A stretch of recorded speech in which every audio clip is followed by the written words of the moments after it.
বলে বাগদাদে একবার বৃষ্টি হইতেছিল না, বৃষ্টি নাই নাই নাই নাই। তো সুন্নত অনুযায়ী বাগদাদের ওলামা আল্লাহওয়ালা মানুষ সব বাগদাদের জামে মসজিদে জমা হয়েছে। ফজরের পরে ফজর পড়ছে, এশা পর্যন্ত দোয়া করছে, কিন্তু বৃষ্টির কোনো চিহ্ন হয়নি। এশারের পরে চলে গেছে। তো মালিক ইবনে দিনার রহমতুল্লাহ আলাইহি বলেন, আমি বসা ছিলাম মসজিদে, তো দেখলাম এক জীর্ণ শীর্ণ গোলাম, জীর্ণ শীর্ণ গোলাম কৃতদাস ঢুকলো। কেননা কৃতদাস দেখলে বোঝা যায়, আপনারা দেখেন তো না, এই জন্য বুঝবেন না। আফ্রিকায় আছে এখনো, নাইজেরিয়ায় ওদের পোশাকই ভিন্ন, ওদেরকে দেখলেই চেনা যায় যারা কৃতদাস। আমিও চিনতাম না, প্রথমবার যখন গেছি তো জিজ্ঞেস করছি এদের পোশাক এরকম কেন? তো বলছে এরা অমুকের কৃতদাস। সবাই আবার ভিন্ন ভিন্ন আছে। যেমন আমাদের, রাগ হয়ে যাবেন বলবো না? রাগ হয়ে যাবে। আমাদের যেরকম কিছু লোককে দেখলেই বোঝা যায় উনি কোন দরবারের সাথে সংযুক্ত, টুপি দিয়া, পাঞ্জাবি দিয়া, এমনকি পকেট দিয়েও বোঝা যায়। এরকম রাগ হয় না কিন্তু আবার। তো ওই দেশে এরকম বোঝা যায়, প্রত্যেকের আলাদা, গোলামের কৃতদাসের আলাদা আলাদা ইউনিফর্ম আছে, দেখলে বোঝা যায় এটি ওনার। তো কৃতদাস দেখলেই বোঝা যায়। আইসা ঢুকছে, সাধারণভাবে 2 রাকাত নামাজ পড়ছে। ওরা হাত উঠায় বলতেছে, আল্লাহ বৃষ্টি বন্ধ করছো তো বন্দা তোমার কাছে হওয়ার জন্য। বৃষ্টি বন্ধ করছো কেন? আরে ভালো মতে বোঝেন, বন্দা তোমার। ফজরের পরের থেকে তো এশা পর্যন্ত সব মসজিদে বসা ছিল, এখনো তো বৃষ্টি দিলেন না, এক্ষণ দিবেন, এক্ষণ। তো মালিক ইবনে দিনার রহমতুল্লাহ আলাইহি বলতেছে, ও বলতেছে এক্ষণ দিবেন, ও বলতেছে আর আকাশে গর্জন উঠতেছে, নামছে ঝুমঝুমায়া বৃষ্টি। আমিও আটকায় গেছি, ও আটকায় গেছে। বৃষ্টি যতক্ষণ বর্ষণ হওয়ার প্রয়োজন ছিল বর্ষণ হয়েছে। ও মসজিদ থেকে বাহির হয়ে চলে গেছে, বাহির হয়ে চলে গেছে। আমি দূরত্ব নিয়ে একটু পিছে পিছে গেছি, যায় কোথায়? তো যা দেখলাম এক বাড়িতে ঢুকছে, আর ওই বাড়ি ছিল, মালিক ছিল উনি কৃতদাসের ব্যবসা করতেন, কিনা কিনা আনতেন আর বেশি দামে বিক্রি করতেন, ব্যবসা ছিল এক জমানা এটা। তো যা ঢুকার পরে দেখলাম এক কোনায় জীর্ণ শীর্ণ বসে আছে। তো মালিককে ডাকলাম যে এই গোলাম বেচবা? এটা তো কোনো কামেরই না, এটা নিয়ে কি করবা? গোলাম তো মানুষ কিনে কাজের জন্য, সহযোগিতার জন্য, সাহায্যের জন্য, এটা তো কোনো কাজের না। এটা তো কিনা আমি টাকা লস করছি, এটাকে তো শুধু খাওয়াইতেই হয়, কোনো কাজ কুছ পারে না। দেখো না শরীরে কোনো হাড্ডি ছাড়া কিচ্ছু নাই। তো মালিক ইবনে দিনার রহমতুল্লাহ আলাইহি বলতেছে, তুই বেচবি কিনা এটা কর, কি আছে না আছে ওটা তো আমার তোর দরকার নাই, বেচবি? তো মনে মনে ভাবতেছে, মনে হয় আল্লাহই পাঠায় দিছে আমার উপরে সুযোগ, সুবর্ণ সুযোগ মেরে একটা লমসম দাম চাইছে, যা চাইছে মালিক ইবনে দিনার রহমতুল্লাহ আলাইহি বলে ডান, কিনা ফেললাম। টাকা গয়না দিয়ে নিয়ে আসছে। আনার পরেও কৃতদাস জিজ্ঞাসা করতেছে, মালিক তুই আমার এত দোষ শোনার পরও তুই আমাকে কিনলি কেন? তোর কি টাকায় কামড়ায় যে তুই আমারে কিনলি টাকা দিয়া? তো মালিক ইবনে দিনার রহমতুল্লাহ আলাইহি বলে, আমি তোকে দেখা কিনি নাই, আমি তো কিনছি তোর তাআল্লুক দেখা। সারা বাগদাদ বসা ছিল ফজরের পরের থেকে আল্লাহওয়ালা আলেম। ওই সময় বাগদাদেই ছিল। ওই চিত্র তোলার সময় আমার কাছে নাই যে ওই সময় বাগদাদের চিত্রটা কিরকম ছিল। সব তো ফজরের পরের থেকে আসা পর্যন্ত বসা ছিল, বৃষ্টি তো হইল না। তুই এরকম কি বললি আল্লাহকে 2 রাকাত পড়া? জুমজুমায় বৃষ্টি আসলো আর তুই বললি এক্ষণ দেন। আল্লাহ কাছে পাওয়ার একটা মজা আছে, আজকে আমরা পাই নাই, এই জন্য মজা নাই, মজা পাই নাই। সত্য কাহিনী, কি তো দাসী কিনা নিয়ে আসছেন, দুর্বল সুরবল কিনা নিয়ে আসছেন। তো কি তো দাসী বলছে, মালিক সারাদিন কাজ করব বটে, কিন্তু রাত্রে তুমি আমার সাথে থেকে কোনো কাজ নিতে পারবে না। যদি এই শর্ত হয় তো আমি যাইতে রাজি। এই শর্ত যদি হয় তাহলে আমি কি যাইতে রাজি, এই শর্ত পুরা করলে। বলছে ঠিক আছে। তো সারাদিন কাজ করতো, রাত্রে নির্জন ঘরে চলে যেত, নির্জন ঘরে চলে যেত। তো মালিকের একদিন আগ্রহ ঢুকছে যে ও যে আমাকে শর্ত লাগায় আসলো, শর্ত লাগায় যে আসলো যে রাত্রে কোনো কাজ নেওয়া যাবে না, দেখি ও রাত্রে করে কি। তো আস্তে আস্তে ছিদ্র দিয়ে দেখতেছে কি করে। তো দেখে সেজদায় পড়া কাঁদতেছে আর বলতেছে, তুমি যে আমাকে ভালোবাসো। কি বলতেছে? আল্লাহ তুমি যে আমাকে ভালোবাসো, ওই ভালোবাসার ওয়াস্তা তুমি আমাকে আরো কাছে করো। কাঁদতেছে। তো মালিক বাহির থেকে বলতেছে, ওই পাগলি, আল্লাহ যে তোকে ভালোবাসে এটা তুই কি করে বুঝলি?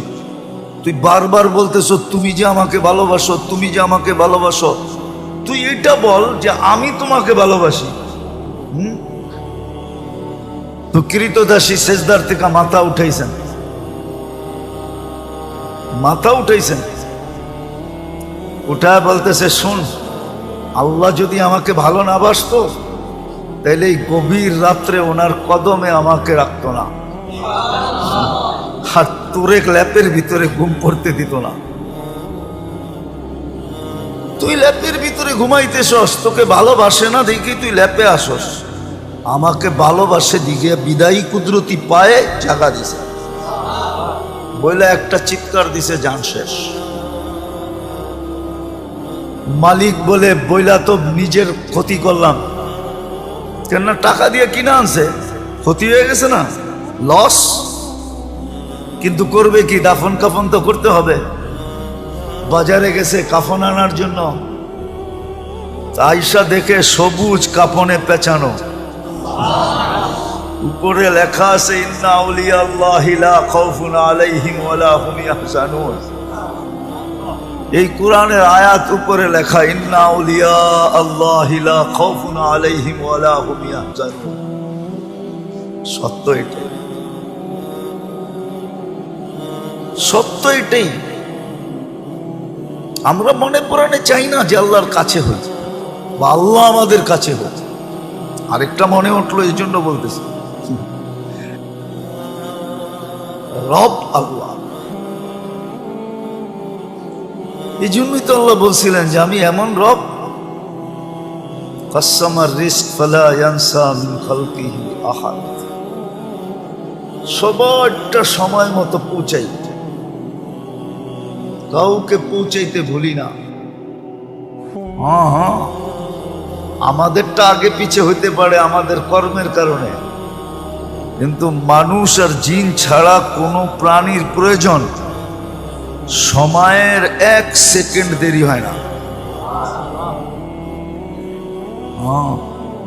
মনে উঠলো, এই জন্য বলতেছি, জানি না আপনাদের মনে আছে কিনা, মুসা আলাইহিস সালামের জমানায় অনাবৃষ্টি হইতেছিল, বৃষ্টি হয় না, হয় না, হয় না, হয় না, জমিন শুকায়া কাঠ হয়ে গেছে। তো মুসা আলাইহিস সালাম বনি ইসরাইলদেরকে বলতেছিল, চলো আল্লাহর কাছে বৃষ্টির জন্য দোয়া করি। যেই খরা চলতেছে, কিছুদিন পরে কিচ্ছু থাকবে না। দেখেন না মাঝে মাঝে উন্নত দুনিয়া, দেখেন না আমেরিকা, কানাডা, ইংল্যান্ড, ফিনল্যান্ড, ইউরোপে মাঝে মাঝে দেখেন না বুশফায়ার হয়। বুশফায়ার, বুশফায়ার বোঝেন? আগুন লেগে যায় দেখেন না জঙ্গলে, হ্যাঁ? অস্ট্রেলিয়াতে হয়, এবার তো আমেরিকায় হয়েছে জীবনের সেরা।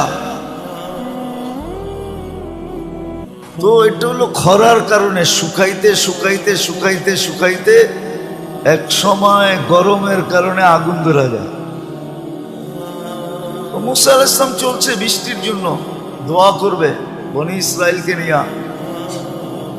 আর আগে নিয়ম ছিল যেদিন ইস্তেসকার নামাজ পড়বে ফজরের পরের থেকে কিছু খাবে না, রোজার মতো থাকবে, রোজার মতো। এমনকি বাচ্চাদেরকে মা দুধও দিবে না, জানোয়ারকে কোনো খাওয়া দিবে না, যেন সবাই আল্লাহর দিকে ফিরে।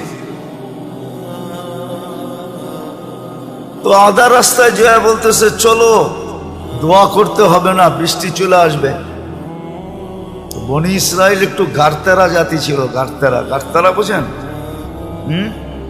আবার বরিশালের মানুষ থাকলে চেতা যাইব, ঠিক না? মুই কি কম বুঝি, মোরে কম বুঝাইতে হইবে? মুই কি কম বুঝি? বনি ইসরাইল এরকমই ছিল।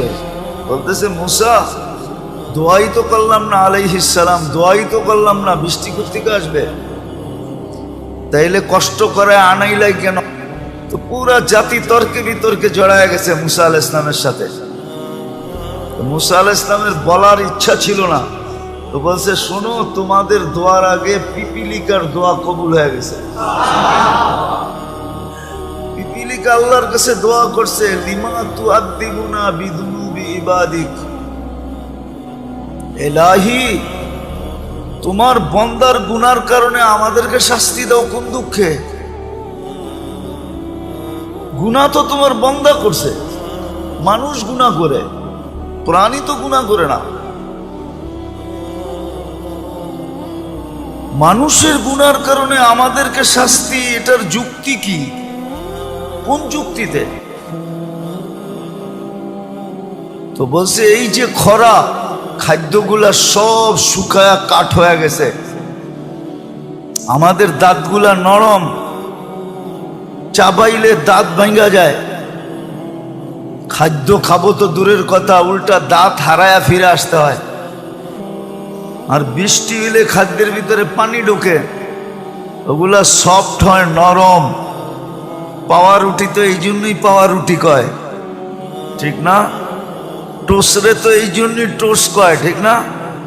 টোস্ট খাইলে মনে হয় যে কাঁকড়া ভাজা চাবাইতেছে, ঠিক না? কটকট খটখট শব্দ হইতেছে, ঠিক না? তো কয় যে নরম হইলে আমাদের খাইতে সুবিধা হয়। এখন তো সব কাঠ হয়ে গেছে, কামড় দিতে দেরি, দাঁত হারাইতে দেরি হয় না। আমাদের সাথে এই ব্যবহার কিসের জন্য? আল্লাহ পিপিলিকার অভিযোগ গ্রহণ করছেন, বৃষ্টি পাঠায় দেওয়ার সিদ্ধান্ত নিয়ে নিয়েছেন। তো যেটা বুঝাইতেছিলাম দোষ তো আমাদের, প্রয়োজনও আমাদের, দোষও আমাদের। তো সবচেয়ে বেশি ঘনিষ্ঠ হওয়া দরকার ছিল আল্লাহর সাথে, কেননা আল্লাহ মহাকর্তা,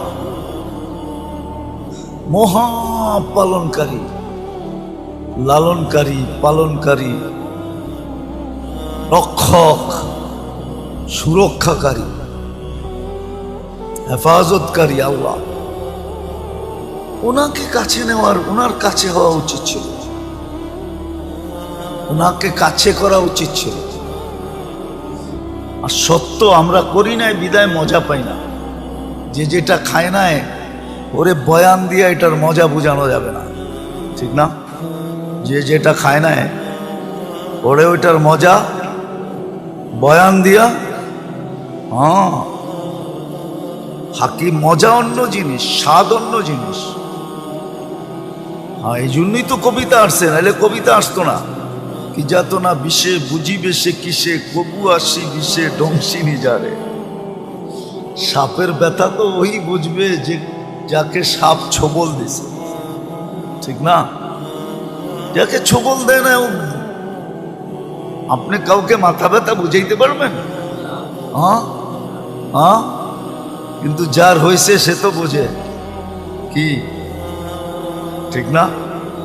তো না হইলে বোঝা যায় না আল্লাহর কাছে হওয়া যে কত মজা।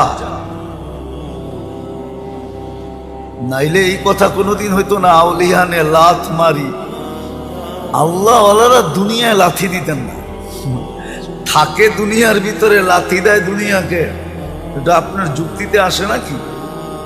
যে থাকতেছে দুনিয়াতে, খাইতেছে দুনিয়ারটা, পড়তেছে দুনিয়ারটা, লাথি দিতেছে কাকে? এটা হয় যুক্তিতে? কিন্তু ওনারা জানে কেন লাথি দিতেছে, কেন লাথি দিতেছে। সত্য এটাই। এই জন্যই দুনিয়ায় দুই দল হয়ে গেছে। একদল দুনিয়ার পিছে দৌড়াইতেছে, দুনিয়া ওদেরকে লাথি দিতেছে, ফুটবলের মতো লাইতাইতেছে আর ক্লান্ত করতেছে, গাম জড়াইতেছে। আর আরেক দল দেখা যায় আল্লাহর দিকে দৌড়াইতেছে, দুনিয়া ওদের পিছে দৌড়াইতেছে আর ওরা দুনিয়াকে লাথি মেরা সরাইতেছে। সর, আমার দরকার নাই, আমার আমার দরকার নাই, আমার দরকার নাই, আমার প্রয়োজন নাই। ওরা দুনিয়াকে লাথি মারতেছে আর একদল আছে যাদেরকে দুনিয়া লাথি মারতেছে, ক্লান্ত করতেছে। তো যেটা বুঝাইতেছিলাম, না না জানি না এতক্ষণ পর্যন্ত বুঝে আসছে কিনা, সবচেয়ে বেশি আমাদের উচিত ছিল আল্লাহকে সঙ্গে নেওয়া, আল্লাহর কাছে হওয়া। এটাই মুসলমানদেরকে আল্লাহ বুঝাইতে চাইছিলেন। কুল্লি কামা উরিদ আকুন লাকা কামা তুরিদ, আমি যেমন চাই তেমন করে দেখাও, তুমি যেমন চাবে আমি তেমন করে দেখাবো। কুল্লি কামা উরিদ আকুন লাকা কামা তুরিদ। আবার করার ভিতরে আল্লাহ যে করা চাইতেছেন আমার ভিতরে, আমার থেকে, আপনার থেকে, এটা কি অনেক বেশি? না, ওটো সীমা দিয়া দিছেন, সাধ্যের বাহিরে না, অতিরিক্ত না। অতিরিক্ত যদি বৈধ হইতো তাহলে এই হাদিস কোনোদিন হইতো না। তিনজনে বৈশা যুক্তি পরামর্শ করা, তিনজনে ঘোষণা দিতেছে আমি সারা রাত্র ইবাদত করব, আরেকজন বলতেছে আমি সারা জীবন রোজা রাখবো, আরেকজন বলতেছে আমি বিয়ে শাদী করব না। আল্লাহর রসুল শুনতেছে চুপচাপ। তিনজনের ঘোষণার পরে বলতেছে একটাও ঠিক না। আমি রাত্রে ঘুমাইও আবার সজাগও থাকি, ইবাদতও করি, আমি বিয়েও করছি একাধিক, আমি রোজাও রাখি আবার রোজাও ছাড়ি। বিদায় আমি যেটা করতেছি এটাই সঠিক।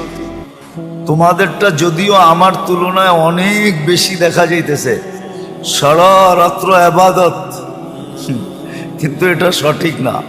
ওয়ালি জাসাদিকা আলাইকা হক, তোমার শরীরেরও হক আছে। আরামের জন্য ঘুমও দরকার, ক্লান্তি দূরের জন্য ঘুমও দরকার,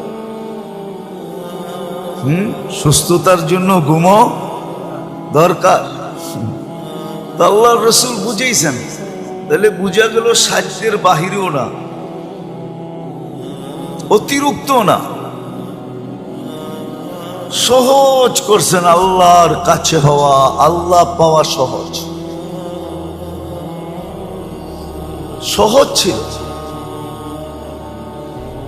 যদি আমি শিখতাম, যদি আমি করতাম, করলে সহজ, শিখলে সহজ।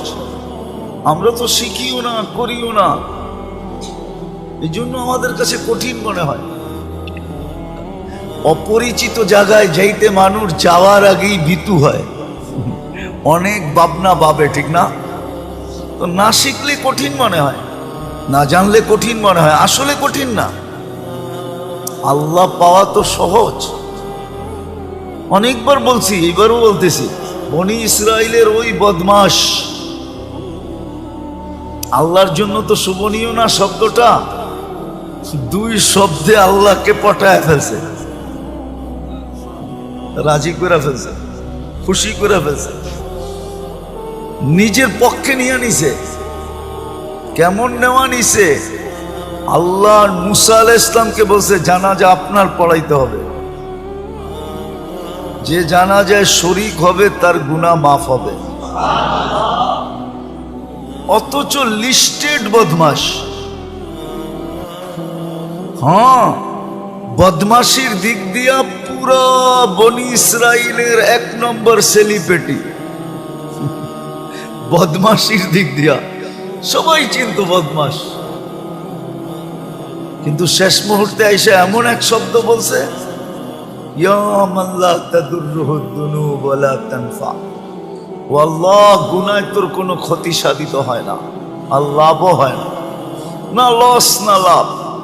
ওয়ালা তানকুসুহুল মাগফিরা, মাফ করে দিলে তোর ভান্ডারে কমেও না।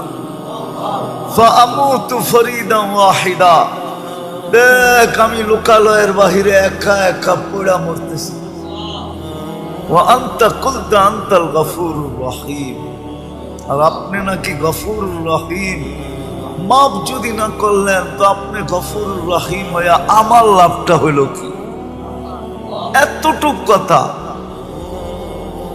বুঝলে অনেক কিছু, না বুঝলে কিছুই না। আল্লাহকে বিলকুল পক্ষে নিয়ে আসে, বুঝার বিষয়। আজকে আমাদের সবচেয়ে বেশি যাকে কাছে করা দরকার ছিল, সঙ্গে লওয়া দরকার ছিল, বিশেষ করে মুসলমান, বিশেষ করে উম্মতে মুহাম্মদ। হায়, বিশেষ করে উম্মতে মুহাম্মাদি। কেন আমাদের পরে তো আর কোনো উম্মত নাই যে আল্লাহ কারোর জন্য কিছু রাখবেন। আমাদের পরে তো কোনো উম্মত নাই, আছে নাকি? হ্যাঁ, যে কারোর জন্য কিছু রাখবেন। পিছনে কেউ থাকলে না তার জন্য কিছু উঠায় রাখে, ঠিক না? বাঁচায় রাখে, ঠিক না? আমাদের পরে তো উম্মত নাই, কার জন্য বাঁচাবেন, কার জন্য উঠায় রাখবেন, কার জন্য আলাদা করবেন, কার জন্য পৃথক করবেন? অ্যানালাইসিসের বিষয়। আমাদের নবীজির পরে তো নবী নাই, আছে নাকি? মুহাম্মদুর রাসূলুল্লাহর পরে কেউ আছে? হ্যাঁ, আপনি যদি মনে মনেও ভাবেন তারপরেও গুনাহ। মুহাম্মদুর রাসূলুল্লাহর পরে কোনো নবী নাই, কোনো রসুল নাই, খাতামান নাবিয়্যিন। অনেক সময় আমাদের সমাজের কিছু মানুষ আছে ধোকায় পড়ে, আপনিও ধোকায় পড়তে পারেন। হ্যাঁ, কিন্তু আমি বলবো গুই সাপের মতো বিদ্যাও আপনার আকল আপনার কাছে নাই। হাদিসে দাব আছে, দাব। গুই সাপকে আল্লাহ রসুল জিজ্ঞাসা করছিলেন, কুল মান আনা, আমি কে? তো গুই সাপ স্বীকারোক্তি দিছে, আনতা রাসূলুল্লাহ রাব্বিল আলামিন, সমস্ত জগতের রবের রসুল, খাতামান নাবিয়্যিন। অনেক মিথ্যাবাদী আসবে, সব মিথ্যা, আপনিই সর্বশেষ নবী। গুই সাপ বুঝলে আপনি বোঝেন না কেন? আগেরটাও বলছে মান আমানা বিকা ফাস, যে আপনাকে ধরে রাখবে সেই কামিয়াব হবে। মান কাদিবা খাবা ওয়া খাসির, যে আপনার থেকে দূরে সরবে ও চির হতভাগা হবে। আমার আজকে ভাগ্য খুলে গেছে। লাব্বাইক ওয়া সাদাইক ইয়া সাইনা ওয়া ইয়াউমিল কিয়ামা। ও কিয়ামতের বাদশা, আমার ভাগ্য খুলে গেছে। আপনার তো গুই সাপের সমানও বিশ্বাস নাই। তো যেটা বলতেছিলাম, আল্লাহর কাছে হওয়া দরকার ছিল, আল্লাহকে কাছে করার দরকার ছিল, কসম খোদা। এই জন্যই চিৎকার ছিল, চিৎকার। আমরা পড়ি তো না, জানি তো না। এই জন্যই সাহাবা সবসময় চিৎকার দিতেন,